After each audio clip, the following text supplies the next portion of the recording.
Bonjour, c'est Nicolas, votre spécialiste des liseuses, des e-books et de la lecture électronique en général. Aujourd'hui, on se retrouve pour une vidéo guide d'achat dans laquelle je vais vous parler des meilleures liseuses de l'année et surtout des machines que vous aurez peut-être envie d'offrir ou de vous offrir pour cette fin d'année. Alors, j'ai sélectionné pour vous deux très bonnes liseuses abordables. Et puis, on va voir aussi qu'il y a des liseuses un peu plus chères qui valent également le détour.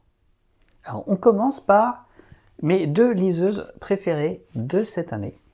On va voir qu'elles sont très bien pour des raisons un peu différentes. Il y a tout d'abord la liseuse Kindle disponible à 80 €, à même moins de 80 €, qui est tout simplement la liseuse avec le meilleur rapport qualité-prix aujourd'hui.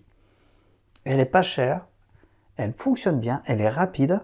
L'écran est certes moins bon que sur d'autres liseuses qu'on va voir aujourd'hui, mais si vous la destinez principalement à la lecture de romans, c'est une très bonne affaire. Et c'est encore mieux si vous avez un abonnement Amazon Prime, puisque avec cette liseuse, vous aurez accès à la librairie Prime Reading avec des livres gratuits, dont la saga Harry Potter. Ensuite, il y a cette nouvelle liseuse Viblio, la Viblio Touch Luxe 5, qui est beaucoup plus chère parce qu'elle est autour de 120 €. Vous pouvez encore aujourd'hui l'avoir en pack à 120-130 € avec une housse gratuite et des e-books. Et donc, c'est une excellente liseuse parce que le rapport qualité-prix est très bon. Contrairement à la version précédente et à d'autres liseuses qu'on verra après, cette liseuse est très rapide et elle possède un filtre de la lumière bleue. Je vais d'ailleurs vous le remontrer pour ceux qui n'ont pas vu. Donc c'est une liseuse qui est sortie il y a seulement quelques semaines et qui s'avère vraiment très réussie. Voilà, ici vous pouvez régler l'éclairage, mais aussi la température de couleur, ce qui donne un petit écran un peu orangé pour filtrer la lumière bleue. En plus de ça, la liseuse est vraiment très rapide, donc il n'y a vraiment aucun souci. Alors évidemment, elle est un peu plus chère que cette Kindle, donc c'est un peu à vous de voir. L'autre avantage de Viblio, c'est que cette liseuse supporte parfaitement les formats de fichiers EPUB, alors que celle-ci, vous devrez passer par une conversion avec le logiciel Calibre, mais ne vous inquiétez pas, c'est très simple. J'ai même fait une vidéo sur ce sujet. Ensuite, je vais passer à un peu deux liseuses que je ne recommande pas, mais qui ne sont pas non plus des erreurs, si vous souhaitez les acheter.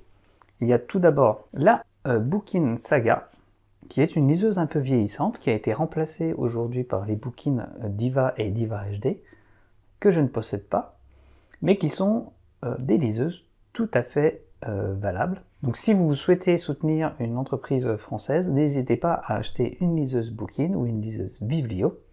Et ensuite, je vais vous parler un peu d'une liseuse qui est correcte, mais qui reste quand même une déception.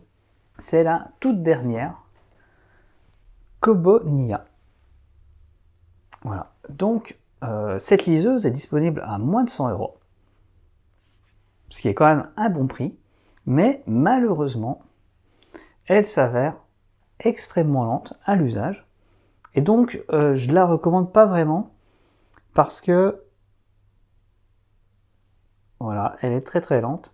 Donc là, c'est l'ouverture d'un e-book, donc c'est un peu normal, mais même pour tourner les pages, et malgré les quelques mises à jour qu'il y a eu, je la trouve assez lente. Donc, c'est pas du tout une mauvaise liseuse. Si vous avez déjà une liseuse Kobo et que vous aimez l'univers Kobo, n'hésitez pas, à moins de 100 €, ça reste une bonne machine. Mais je trouve que Kobo aurait pu faire un peu des efforts sur la rapidité, surtout quand on considère qu'il y a une liseuse Kindle qui fait 20 € de moins et qui est plus rapide.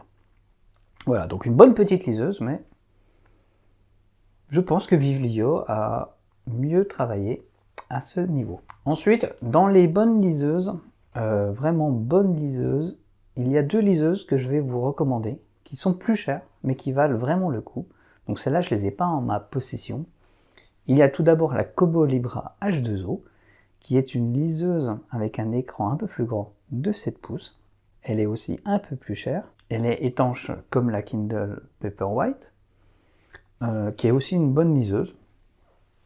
Et puis surtout, si vous cherchez un format bien plus grand, je vous recommande la Viblio Inkpad 3, qui sera par exemple très adapté si vous êtes un lecteur de manga ou vous souhaitez un grand confort de lecture, puisque son écran fait pratiquement 8 pouces, et ce n'est pas négligeable lorsqu'on souhaite lire confortablement dans son lit ou dans un canapé. Donc, je vous rappelle les 2 liseuses que je recommande pour cette fin d'année, en particulier si vous souhaitez faire un cadeau sans vous ruiner, donc la Viblio Touch Luxe 5 et la Kindle de base. Vous trouverez des liens dans la description de la vidéo. N'oubliez pas également de vous abonner à la chaîne YouTube si vous voulez voir plus de vidéos, de cliquer sur la cloche, puis de laisser un petit pouce j'aime. Je vous souhaite une bonne fin de journée, une bonne lecture, et je vous dis à bientôt.